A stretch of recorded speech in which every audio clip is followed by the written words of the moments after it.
안녕하세요. 오늘도 사연살롱을 찾아주셔서 감사합니다.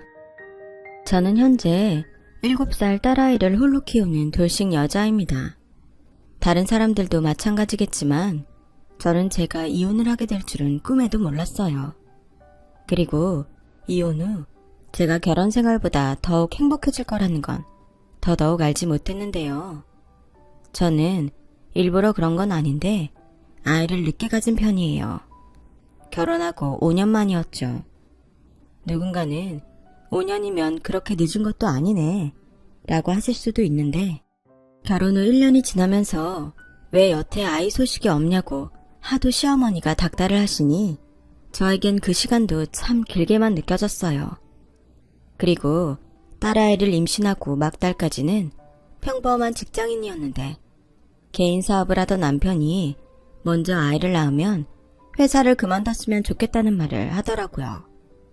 하지만 이대로 경력이 단절되는 것이 싫었던 저는 남편의 권유가 썩 내키진 않았는데요. 어느 날 시어머니가 당연히 제가 아이를 낳으면 회사를 그만둘 줄 아셨는지 저에게 가방을 빌려달라고 하시면서 덩달아 이렇게 말씀하셨어요. 아가, 내가 다음 주에 친구들 모임이 있는데 네 가방 좀 빌려다오. 네? 제 가방을요? 어떤 가방이요? 그게 네가 얼마 전에 산다고 한 가방 있잖아. 민혁이한테 들었는데. 너 그거 기어코 샀다며. 나 그것 좀 빌려다오. 저는 시어머니의 말에 솔직히 좀 당황했어요. 그 가방이 500만 원 넘게 준 명품 가방이었거든요. 그리고 저도 아까워서 개시도 못한 가방이었는데 콕 집어서 그 가방을 빌려달라고 하시니 아무리 어려운 시어머니지만 내키지 않았어요. 하지만 그렇다고 바로 싫다고 말할 수 없는 처지라 애써 눈치를 보며 조심스레 다른 가방은 안 되냐고 여쭤봤죠. 뭐야? 너 지금 아깝다는 거냐? 아니면 내가 네 비싼 가방 망가뜨릴 것 같아서 그래? 나 참 기가 막혀서? 아니, 저도 큰맘 먹고 산 가방이라서요. 아직 저도 못 들고 나갔는데.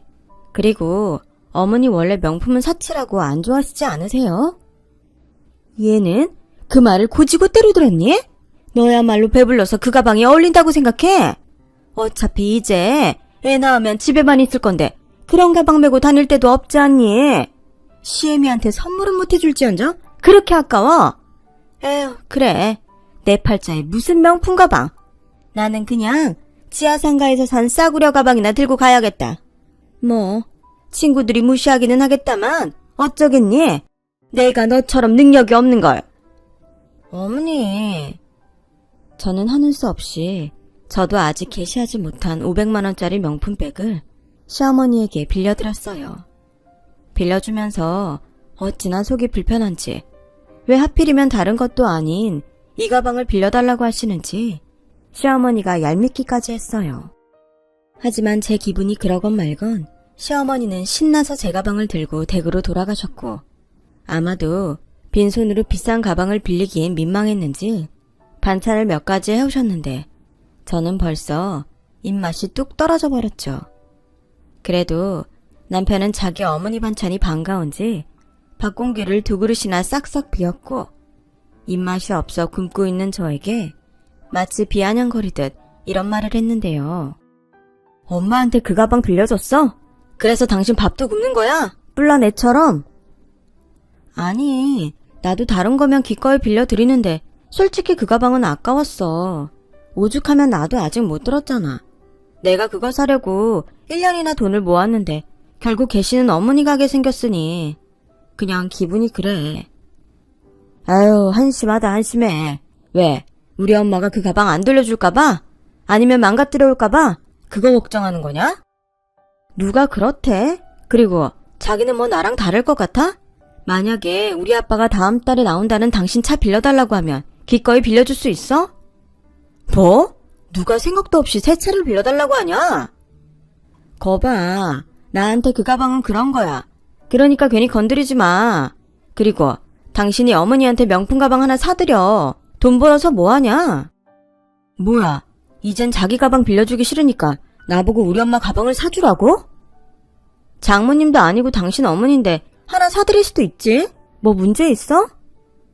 난 세상에서 그런 돈이 제일 아까워. 내가 당신이 벌어서 산다고 하니 아무 말 안 했는데 그게 제정신이냐? 가방 하나에 도대체 얼마를 내는 거야? 됐다. 그만해. 나까지 밥맛 떨어진다.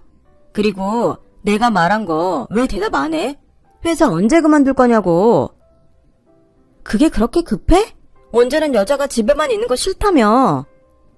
그야, 그때는 애가 없었으니까. 근데 이제 곧 우리 아이도 태어나는데 애 엄마가 당연히 집에 있어야지. 남의 손에 맡길 거야? 저는 말문이 막혔어요. 제 욕심 같아서는 육아휴직이 끝나면 다시 회사에 복귀하고 싶은 마음인데 친정엄마도 직장 생활을 하고 있고 시어머니도 육아에는 도움을 줄 수 없다고 미리 못을 박은 터라 저로서는 달리 선택할 길이 없었어요. 결국 저는 며칠 뒤 원치 않았지만 사직서를 냈어요. 그날 어찌나 눈물이 나는지 하루 종일 기분이 별로였는데 설상가상으로 시어머니가 저에게 빌려간 가방을 망가뜨려 오셨는데 얼마나 성질이 나던지 그만 큰 소리로 아이처럼 울고 말았어요. 그게 가방에 뭘 묻히셨는지 가중에 얼룩을 잔뜩 묻혀 오셨더라고요. 내가 그거 지워보려고 별짓을 다 했는데 도저히 안 되더라. 오히려 더 번지고 이상해져서 그냥 가져왔다. 미안하다. 어머니, 저 이거 아직 한 번도 못 들어본 거 아시잖아요. 그런데 이걸 이렇게 망쳐오시면 어떡해요. 저 이거 사려고 1년 동안 먹고 싶은 것도 참고 사고 싶은 것도 참았는데 몰라요. 이거 어쩌실 거예요. 얘는 다른 사람도 아니고 시애미가 미안하다고 하는데 뭘 어쩌긴 어째. AS 받아. 설마 그렇게 비싸게 팔아놓고 AS도 안 되겠니? 너 산지 얼마 되지 않았잖아. 그럼 공짜로 고쳐주겠네. 어머니, 이게 무슨 가전제품이에요. 그리고 이건 어머님 가실이잖아요. 세상에 가방은 가죽이 전부인데 이 지경을 만들어놨으니 이걸 누가 공짜로 고쳐줘요. 그리고 고친다고 쳐도 이게 예전 그 가방 같을까요? 그래서 뭐? 너 지금 나더러 물어내라는 거냐? 세상에, 아무리 요즘 며느리들 당돌하다고 하지만 너 아주 못쓰겠구나. 난 이만 가마. 그렇게 시어머니는 도망치듯 내빼셨고 저는 태어나 처음으로 그런 엄청난 분노를 느껴봤는데 제가 막달이라 그랬는지 예정일을 2주 앞두고 그날 새벽 저는 딸아이를 출산하게 됐어요. 다행히 딸아이는 건강하게 태어났는데 저희 출산 소식에도 시어머니는 코빼기도 비추지 않더군요.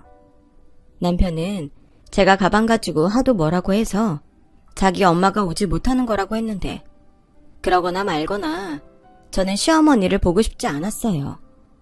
그리고 딸아이가 태어나고 한 달이 지날 무렵 시어머니는 마치 아무 일도 없었다는 듯 저희 집에 오셨고 그제야 딸아이를 안아보시는데 어쩐지 제 눈치를 살피는 것 같아 그건 그거대로 죄송한 생각이 들었는데 오죽하면 한 달 동안 애기도 못 보러 오셨을까 하는 마음이 들더라고요. 그 뒤로는 저도 그냥 아무 일 없다는 듯 시어머니를 평소처럼 대했어요. 어찌됐든 그런 일이 있었으니 서로 더 조심하지 않을까? 비싼 수업료 냈다고 생각하기로 한 거였죠. 그렇게 저는 본격적인 살림과 육아를 도맡는 신세가 됐어요. 그리고 특히 육아는 생각했던 것보다 훨씬 힘들더라고요. 자는 것도 먹는 것도 하물며 화장실에 가는 것도 제 마음대로 할 수가 없으니 도저히 살 수가 없었죠. 하지만 남편은 그런 제 사정을 뻔히 다 알면서도 도와주기는커녕 집이 어수선하고 아이 때문에 시끄럽다며 저에게 싫은 소리를 했는데 왜 출산한 여자들이 산후 우울증에 걸리는지 알겠더라고요. 그래도 다행히 육아가 온통 싫은 것만 있는 건 아니었어요. 좌충우돌 초보 엄마가 하는 육아였지만 하루하루 성장하는 딸아이를 보는 건 꽤 많이 행복한 일이었죠. 그리고 누워만 있던 아이가 아장아장 걸음을 걷기 시작하고 옹알이만 하던 아이가 엄마라고 어설픈 발음으로 불러줬을 때의 그 기쁨은 어떤 것과도 비교가 되지 않을 만큼 보람이었어요. 그렇게 아이는 첫 돌을 맞았고 좀 이르긴 했지만 어린이집에도 가게 되었는데요. 그제야 비로소 하루 중 몇 시간이지만 저에게도 자유시간이라는 것이 생겼고, 제가 그 자유시간에 가장 처음 한 일은 헬스클럽에 등록하는 것이었어요. 먹는 시간도 불규칙하고 아이와 함께 하다 보니 체력은 급속도로 떨어졌지만 이상하게 자꾸만 살이 찌는 게 거울을 보면 저도 제 모습이 싫을 만큼 자신감이 많이 떨어져 있었거든요. 그래서 아이를 어린이집에 보내는 동안은 오로지 저에게 투자한다는 마음을 먹었는데 정작 남편은 그런 저에게 팔자가 늘어졌다며 싫은 소리를 하더군요. 아마 그때가 처음으로 어렴풋이 이 남자랑은 그만 사는 것이 좋지 않을까 하는 생각을 했던 때였던 것 같아요. 이제 아인이 어린이집도 다니니까 당신도 뭔가 해야지. 뭐? 나더러 이제 와서 다시 일을 하라고? 그럼 젊은데 평생 이렇게 놀기만 할 거야? 놀다니, 이 집에서 아인이 빼고 누가 놀아. 나도 살림하랴 아인이 키우랴 바쁘다고. 그리고 아인이가 어린이집에서 3시면 집에 오는데 내가 어떻게 지금 당장 직장을 다녀? 당신이 3시부터 집에서 애 볼 거야? 우와, 다른 여자들도 일하라고 하면 그런 소리 한다고 하더니 그 말이 딱 맞네. 종일반 있는데 뭐하러 내가 그렇게 해야 해? 이제 돌밖에 지나지 않은 애를 종일반을 시키라고? 언제는 아이는 집에서 엄마랑 있어야 한다며. 그래서 잘 다니던 직장도 그만두게 해놓고 왜 이랬다 저랬다 해? 정 내가 다시 일하길 바라면 당신이 당신 어머니한테 말씀드려봐. 오후 3시부터 퇴근 시간까지는 아인이 봐주실 수 있냐고. 그럼 나도 생각해 볼게. 당신은 꼭 같은 말을 해도 그렇게 싸우자는 식으로 말하더라. 알았어. 내가 괜한 말을 했다. 대신 나도 요즘 힘드니까 돈 좀 아꼈어. 내가 오죽 힘들면 이런 소리까지 하겠냐? 밖에서 힘들게 일하는 사람 생각 좀 해줘라. 응? 저는 남편이 하는 말에 솔직히 자존심이 상했어요. 결혼하고 고작 6년밖에 되지 않았는데 그런 소리를 들으니 어쩐지 좀 서럽더라고요. 그래서 그 즈음부터 남편과는 마음의 거리가 생겼는데 다행히 남편은 그날 이후 자기가 지나쳤다는 걸 아는지 저의 기분을 풀어주려 노력하는 모습을 보이더군요. 더 이상 제 자유시간에 대해 왈가왈부하지 않는 것은 물론이고 퇴근 후나 쉬는 날엔 저보다 더 서툴지만 살림과 육아를 돕기도 했는데 그 모습을 보고 있으니 제 마음도 조금씩 풀어졌죠. 그렇게 5년이 흘렀어요. 딸아이는 어린이집을 졸업하고 유치원을 다니기 시작했고 무슨 바람인지 시어머니가 하원 후 딸아이를 봐주신다고 해서 저는 운 좋게 다시 일을 할 수 있게 되었는데요. 먼저 다니고 있던 회사의 팀장님이 저를 좋게 봐주셨는지 회사를 차리면서 저에게 다시 일할 기회를 주셨어요. 그리고 다시 일을 하게 되면서 아무리 운동을 해도 잘 빠지지 않았던 살이 신기하게 빠지기 시작했는데 그래서인지 저는 예전의 저로 돌아간 듯 자존감도 함께 올라갔죠. 그리고 그렇게 올라간 저의 자존감은 저를 다시 남편에게 사랑받는 와이프로 만들어줬어요. 남편은 자기가 원하는 대로 제가 다시 직장도 다니고 살도 예전처럼 빠지니 연애 때처럼 저에게 잘해주더라고요. 그래서 그때부턴 가끔 시어머니에게 딸아이를 부탁하고 퇴근길 데이트도 할 정도로 저희 부부는 다시 사이가 좋아졌는데 그러다 보니 회사에서도 저를 부러워하는 여직원들이 많았어요. 그렇게 남편의 사랑과 동료들의 부러움을 사니 저는 무슨 자신감인지 이런 행복한 일상이 앞으로도 계속 이어질 거라고 믿었는데 그러다 남편보다 9살이 어린 도련님이 결혼할 여자가 있다며 시댁에 데리고 온다는 연락을 받게 됐죠. 저는 동서가 생긴다는 사실에 기분이 한편으로는 이상했어요. 물론 반가운 마음이 더 많았는데 이상하게도 불안한 마음도 들었어요. 왜 형님과 동서 사이가 좋기는 힘들다고 하잖아요. 그래서 좀 걱정이 되는 마음으로 도련님이 온다는 당일에 시댁으로 향했는데요. 저는 그 일로 생각지도 못한 일들을 겪게 됐어요.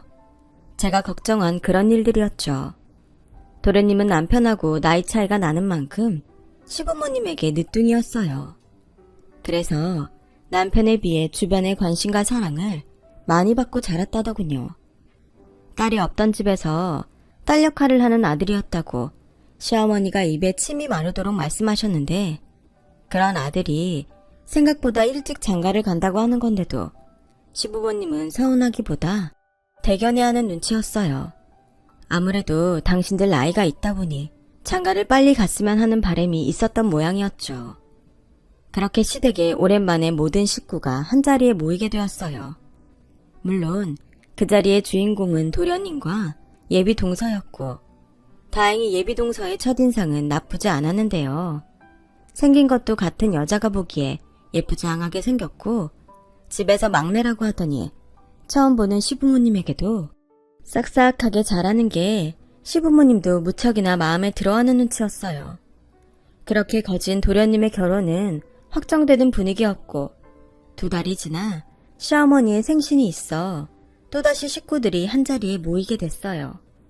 그리고 그날도 이젠 한 식구나 다름없다며 예비 동서도 함께 하기로 했는데, 결국 제가 우려했던 문제가 터지고 말았어요. 저는 매번 시부모님의 생신 때처럼 퇴근하고 장을 봐서 시댁으로 갔어요. 그런데 생각지도 못한 예비 동서가 저보다 한참이나 먼저 시댁에 왔는지, 제가 도착했을 때는 이미 음식장만이 끝나 있었고, 제가 일부러 그런 건 아니었지만 그렇게 다 차려진 생일상을 보고 있으니 여간 눈치가 보이는 게 아니더라고요. 그래서 내가 더 일찍 왔어야 했는데 미안해요. 혼자 음식하느라 힘들었죠? 아직 식도 올리지 않았는데 미안해서 어째요? 아직은 손님인데. 저는 괜히 민망하고 미안한 마음에 잘 떨지도 않는 너스레를 예비 동서에게 떨었어요.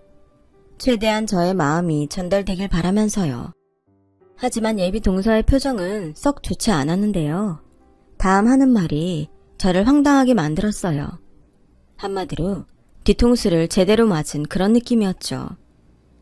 손님이라뇨? 이미 날도 잡았고 혼인신고만 안 했을 뿐. 전 이미 이 집 며느리라고 생각해요. 그래서 오늘 반차도 내고 이렇게 먼저 와서 음식도 다 했는데, 저는 형님도 당연히 반차를 내고 오실 거라고 생각해서 연락 안 드렸는데 제가 연락을 할 걸 그랬나요? 그래도 너무하시다. 어떻게 며느리가 이런 중요한 날에 정식 퇴근을 하세요? 이 시간에 오셔서 음식하면 도대체 밥은 언제 먹냐고요? 저는 뭐 그렇게 생각해요. 일도 중요하지만 가족은 더 중요하잖아요. 식구들이 매일 같이 식사하는 것도 아닌데 오늘 같은 날은 며느리들이 신경 써야죠. 안 그래요, 형님? 분명 예비동서는 웃으면서 말했는데 저는 전혀 웃을 수 없었어요. 생각해보면 저는 시어머니가 괜찮다고 해서 매년 이렇게 했지만 예비동서의 말에 아차 싶은 생각이 들었죠. 하지만 때는 이미 늦어버렸어요. 그리고 그런 저의 뒤로 시어머니는 잘 차려진 생일상에 감동받은 듯 말도 제대로 잊지 못했는데, 순간 시어머니와 눈이 마주쳤고 시어머니는 결국 저에게 불만의 말을 쏟아내기 시작하셨어요. 너는 손윗 사람이 돼서 부끄러운 줄 알아라. 둘째 봐라. 아직 식도 올리지 않았는데 벌써부터 이렇게 마음을 써주지 않니? 그리고 둘째 너는 생긴 것처럼 어쩜 이렇게 음식을 예쁘게 잘 만드냐? 집에서 가정교육을 너무 잘하셨네. 이거 아까워서 어떻게 먹지? 아, 사진 찍어야겠다. 내 친구들한테 며느리가 차려준 생일상이라고 자랑해야겠어. 어머, 어머니조차. 그럼 자랑 안 하려고 하셨어요? 그러시면 저 서운한데. 그리고 둘째 며느리가 꼭 혼자 다 차렸다고 말씀하셔야 해요. 그러고 말고. 여보, 시장하실 텐데 이 상 좀 들어서 옮겨요. 우리 둘째 며느리가 전부 차린 거라네요. 저는 배에서 눈치 없이 꼬르륵거렸지만 차마 수저를 들 수 없었어요. 한 것도 없는데 먹기만 한다고 할까봐 도저히 먹을 수가 없더라고요. 그래서 생신 선물 겸 준비한 용돈 봉투에 돈이라도 더 넣어드리려 지갑에 있던 5만원짜리 지폐를 4장 더 꺼내 들었는데, 이번에도 저는 예비 동서보다 한 발 늦고 말았어요. 어머니, 이거 제가 준비한 생신 선물이에요. 한번 풀어보세요. 아마 어머님 마음에 드실 거예요. 뭔데 그렇게 자신이 있어? 어디 한번 보자. 이건 가방이잖니? 게다가 명품? 어머님이 전에 그러셨잖아요. 형님이 비싼 가방 망가뜨렸다고 하도 뭐라고 하셔서 집에 와서 우셨다면서요. 저 그 소리 듣고 얼마나 마음 아팠는지 몰라요. 이깟 가방이 뭐 대수라고? 순간 돈 봉투를 들고 있던 저는 쥐구멍이라도 숨고 싶었어요. 솔직히 시어머님이 그 정도로 상처를 받았는지 알지 못했거든요. 그리고 그날 속상한 기분은 저도 마찬가지였는데 저 두 사람이 언제 저렇게 가까워졌는지 정작 며느리인 저는 느낄 수가 없더라고요. 그런데요, 그게 사건의 원인은 아니었어요. 그날 남편이 너무나도 중요한 접대 자리가 있어 예정보다 늦게 시댁에 도착했고 제가 쥐구멍을 찾고 있을 때 구세주처럼 남편이 도착한 거라 다른 날보다 남편이 더 반가웠는데 글쎄 황당하게도 예비동서가 저희 남편에게 저보다 먼저 다가가 남편이 들고 있던 가방과 겉옷을 받는 거였죠. 게다가 무슨 생각인지 제 남편에게 팔짱도 끼더니 자기 머리를 저희 남편 어깨에 기대는데 어떤 여자가 그 모습을 보고도 참을 수가 있을까요? 그래서 저는 참지 못하고 예비동서에게 한마디 하고 말았어요. 그것도 아주 기분 나쁘다는 말투로요. 동서, 지금 그 행동은 뭐야? 누가 보면 동서가 우리 남편 와이프인 줄 알겠다. 네? 그게 무슨, 제가 뭐 실수라도 했나요? 그럼 아니라는 거야? 도련님은 저기 있는데 왜 시아주버님한테 팔짱을 껴? 게다가 머리까지 기대고. 아, 이건 뭐 그냥 습관처럼 나온 거예요. 형님 오해하셨구나. 저는 집에서 아빠한테도 이렇게 하고 오빠한테도 이렇게 해요. 그렇다 보니까 자연스럽게 저도 모르게 그랬나 봐요. 기분 나쁘셨다면 죄송해요. 다음부터는 조심할게요. 당신은 별것도 아닌 걸로 왜 오바야? 사람 민망하게. 뭐? 오바라고? 그냥 우리 식구들이 편해져서 그런 거잖아. 그런데 그렇게 나를 세우면 재수씨 뭐가 돼? 정작 민우도 가만히 있는데. 형, 그만해. 그리고 형수가 오해한 거 맞아요. 우리 주희가 기분이 좋으면 그렇게 친한 사람들한테 애교를 부리거든요. 너 오빠한테만 그러라고 했지? 딴 남자한테 그러면 혼난다.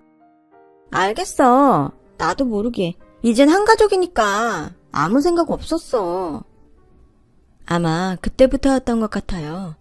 저 혼자 저들 사이에 끼지 못하고 꽂아 놓은 보릿자루 같은 신세가 된 기분이 들었는데 그렇다 보니 1분 1초라도 빨리 시댁을 나가고 싶었죠. 그래서 표정 관리도 제대로 못하고 시어머니에게 용돈을 드렸고 예비 동서가 식구들 사이에서 까르르 까르르 웃으며 과일을 먹는 동안 설거지를 마친 뒤 딸아이가 졸려한다는 핑계로 집으로 가려고 했는데요. 눈치 없는 남편은 뭘 그렇게 빨리 가냐며 자고 가자고 하더군요. 하지만 저는 그럴 수 없었어요. 더 있다가는 저 역시도 컨트롤하지 못하고 사고를 칠 것 같았거든요. 그래서 그럼 당신은 자고 와. 나는 집에 가서 할 일도 있어서 먼저 갈게. 어머, 형님 이렇게 먼저 가세요. 아무리 그래도 너무했다. 저보다 늦게 오셨는데 가시는 건 저보다 빨리 가는 게 어딨어요. 그러지 마시고 더 있다가 같이 가세요. 미안해 동서. 나도 그러면 좋은데 오늘은 어려울 것 같아. 그래라. 네가 뭐 언제는 우리 집에 오래 있으려고 했냐? 가고 싶으면 빨리 가. 여기 너 붙잡을 사람 아무도 없다. 시어머니는 날이 날이니만큼 자기 기분 외에는 아무것도 안중에 없는 듯 저에게 말씀하셨어요. 그렇기에 저는 기분이 한층 더 나빠져서 집으로 돌아왔고 시댁에서 자고 오겠다던 남편은 자정이 가까워져서 집에 들어왔는데요. 여느 부부가 그렇듯 저도 결국엔 그냥 넘기지 못하고 시댁에서 당한 불만들을 남편에게 터뜨리고 말았어요. 어쩜 당신은 거기서 그럴 수 있어? 입장 바꿔놓고 우리 집에서 예비 제부가 나한테 똑같이 했다고 생각해봐. 당신은 쿨하게 넘길 수 있어? 그리고 아인이 졸려서 원복 입은 채로 그렇게 자고 있는데 아빠라는 사람이 어쩜 애도 신경을 안 쓰냐? 괜히 또 시비 건다. 왜? 도대체 어디서 그렇게 뿔이 난 건데?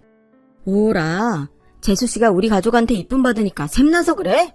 그러게. 동서 없을 때 점수 좀 따놓지. 솔직히 내 동생이지만 난 남자로서 부럽더라. 재수씨 봐. 예쁘고 싹싹하고 야무진데 애교까지 넘치잖아. 그래서 재수씨 될 여자가 좋고 부러워? 진짜 혼자 보기 추하다. 도련님이 알까봐 쪽팔려. 저희 부부는 결국 그날 이후 각방을 쓰게 됐어요.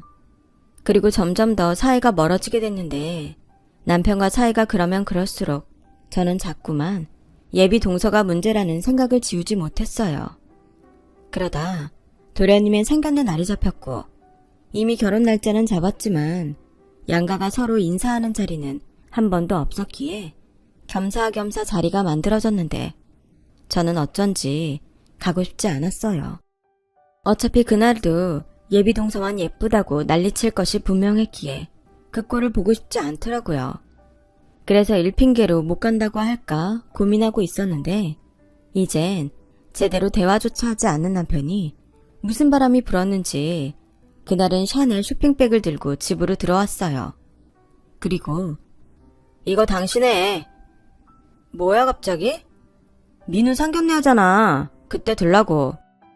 아니 평소에 명품 혐오하는 거 아니었어? 나는 그렇지만 당신은 좋아하잖아. 왜? 싫어? 난 그래도 당신이랑 좋게 풀어보려고 기껏 사온 건데. 아니 안 하던 짓을 하니까 그렇지. 아무튼 고마워. 난 당신이 이제 나랑 잘 지낼 마음이 없는 줄 알았어. 그럴 리가 있어. 가만 보면 당신도 애야. 이제 우리 화해한 거다. 상견례 때 기분 좋게 가는 거야.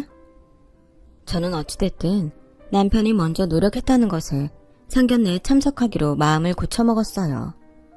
예비동서는 얄밉지만 그래도 남편하고는 이혼할 거 아니면 잘 지내고 싶었거든요. 그리고 상견례 당일이 되었어요.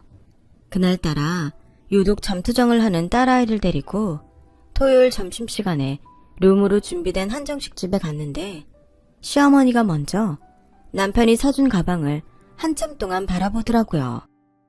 너 가방 샀냐? 샤넬이네?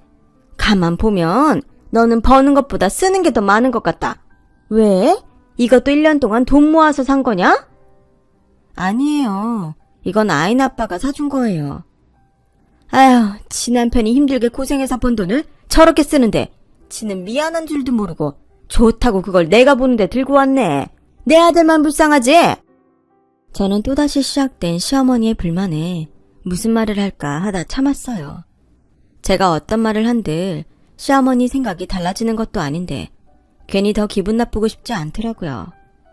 그리고 잠시 뒤 예비동서가 도련님과 함께 상견례 장소에 들어왔고 저보다 더 시어머니가 깜짝 놀라고 말았는데요. 그건 예비동서가 저와 똑같은 가방을 들고 있었기 때문이었어요. 아니, 니네 둘 가방이 아주 똑같다? 둘째 너도 우리 민우가 사줬니? 네? 아니요. 그러게요. 어떻게 형님하고 제가 같은 가방을 가졌을까요? 이거 나온 지 얼마 안 된 신상인데? 어머, 그래? 나는 우리 남편이 사줬는데. 아, 그래요? 좋으셨겠다. 근데 아주버님은 사주실 거면 진짜를 사주시지. 저건 가짜 티가 나도 너무 나네요. 저는 예비동서의 말에 깜짝 놀랐어요. 그래서 남편을 쳐다봤는데 남편 얼굴이 빨갛게 달아올라서는 아무 말도 하지 못하는 거 있죠. 정말 기가 차서 말이 나오지 않았어요. 아무리 제가 명품을 좋아한다고 해도 가짜를 진짜처럼 사올 거라고는 생각도 못했으니까요. 순간 저는 창피해서 얼굴을 들 수 없었고 그런 제 모습이 재미있었는지 예비동서는 얄미운 미소를 흘렸는데요. 그때였어요. 잠투정을 부리다 잠들었던 딸이 몸을 꿈틀꿈틀 거리더니 잠에서 깼어요. 그리고는 정확히 예비동서를 손가락으로 가리키며 이런 말을 했는데요. 지금 생각해도 황당하기만 하네요. 우리 아빠 여자친구다. 뭐? 아이나, 그게 무슨 말이야? 엄마한테 다시 말해봐. 엄마, 저 이모 아빠 여자친구야. 옛날에 나랑 아빠랑 놀이동산에 갔었어. 둘이 귀신의 집에서 뽀뽀도 했다? 내가 봤어. 그리고 저 이모가 아빠 여자친구라고 아이니한테 말했는데. 아, 맞다. 비밀로 하기로 약속했는데. 지금 이게 무슨 소리냐? 아이나, 정말이야? 착각한 거 아니야? 할미한테 다시 말해봐. 안 돼요. 비밀로 하기로 하라고 저희 이모가 그랬단 말이에요. 그래서 고민형도 받았는데. 이모 미안. 저는 그때 생각났어요. 그때는 주말인데 제가 회사에 급하게 처리할 일이 있어 출근한 날이었거든요. 그런데 웬일인지 남편이 괜찮다며 자기가 아이를 볼 테니 회사에 다녀오라고 했는데 회사에 다녀오니 딸아이가 고민형을 가지고 뒤늦게 집에 들어왔던 적이 있었어요. 그냥 남편이 사줬다고 생각했는데 사실은 그 인형을 사준 사람이 예비동서였던 거예요. 그리고 저희 딸아이의 말에 상견례장은 대혼란이 찾아왔고 도련님은 말할 것도 없고 시부모님과 예비동서의 부모님은 이게 무슨 일이냐며 큰 소리가 나기 시작했는데 여기서 가장 충격을 받은 사람은 당연히 저였어요. 당신 왜 가만히 있어? 무슨 변명이든 설명이든 해야 할 거 아니야. 미안해 여보. 사실 나랑 재수씨 밖에서 따로 만났어. 처음은 우연히 같은 식당이었는데 만나다 보니까 그러면 안 되는 걸 알면서도 마음이 가는 걸 어쩔 수 없었어. 그럼 설마 갈 때까지 간 거야? 저는 당장이라도 앞에 놓인 상을 엎어버릴 기세로 몰아붙였어요. 그러자 남편은 끝내 아무 말도 하지 않았고 그 뜻이 긍정이라는 걸 안 저는 순간 손발이 떨려서 그대로 주저앉고 말았는데요. 그냥 다른 여자랑 바람이 난 것도 충격일 텐데 자기 동생이랑 결혼할 여자랑 바람을 피웠다니 이게 지금 정상인 사람이 할 짓인가 싶었어요. 게다가 상견례장에서 이 사실을 알았다는 것 또한 양가 모두 충격이었죠. 주희 너 나 몰래 만나고 다니는 놈이 우리 형이었어? 오빠 나 다른 사람 만나는 거 알고 있었어? 그래 그래도 네가 결혼 안 하겠다고 하진 않길래 그냥 가볍게 지나가는 거라고 생각했는데 어떻게 우리 형이랑 그럴 수 있냐? 그러면서 이 결혼을 그냥 하려고 그랬어? 그럼 어떡해. 저 사람은 이미 가정이 있는데 그냥 오빠랑 결혼하고 먼 발치에서 보려고 했어. 미안해. 나도 내가 이럴 줄 몰랐어. 사랑이 죄는 아니잖아. 저는 더는 싸구려 불륜이 판을 치는 그곳에 있고 싶지 않았어요. 그래서 후들거리는 다리에 힘을 주고 자리에서 일어났고 제 앞에 놓여있는 동치미 항아리를 남편의 내연녀에게 쏟아 부었는데요. 어이없게도 남편이 더 저에게 노발대발했어요. 그래서 그때는 이미 이성을 잃은 저였기에 남편이란 놈이 준 가방으로 놈의 머리를 사정없이 치는데 이놈 입에서 나오는 말이 더 가관이었죠. 그 가방 가짜 아니야. 진짜라고. 가방만 가져. 뭐야? 너 지금 나 약 올리냐? 정말이야. 내가 당신한테 좀 미안한 생각이 들어서 주희 저 가방 사주면서 몰래 하나 더 샀어. 근데 내가 사준 가방을 오늘 들고 올 거라고는 생각 못했지. 뭐? 오빠는 어떻게 나랑 똑같은 가방을 와이프한테 사줄 수 있냐? 나는 일부러 오빠 보라고 들고 왔는데. 아주 년놈이 쌍으로 노네.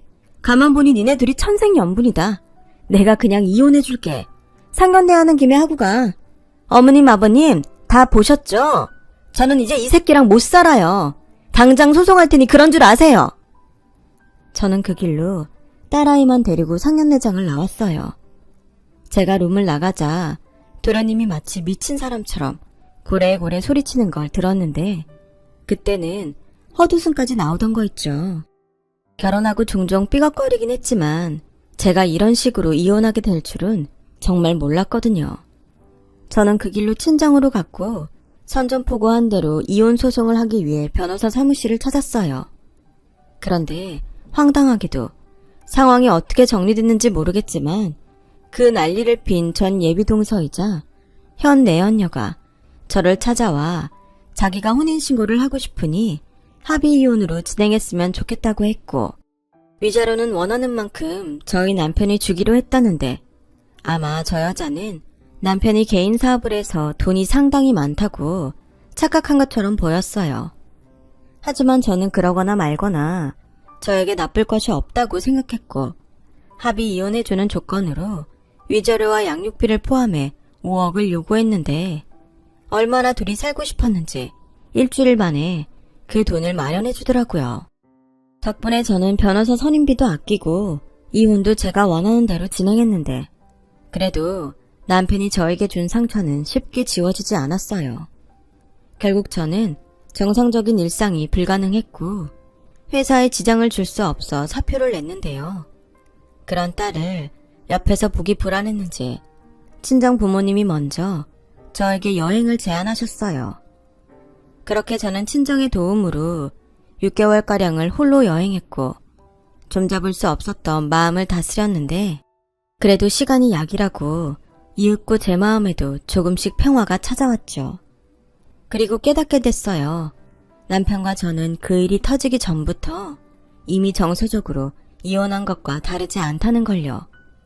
그저 중간에 아이가 있어서 형식적으로 함께 살았을 뿐 이미 서로에 대한 신뢰와 믿음은 없었다는 걸 뒤늦게 알게 됐어요.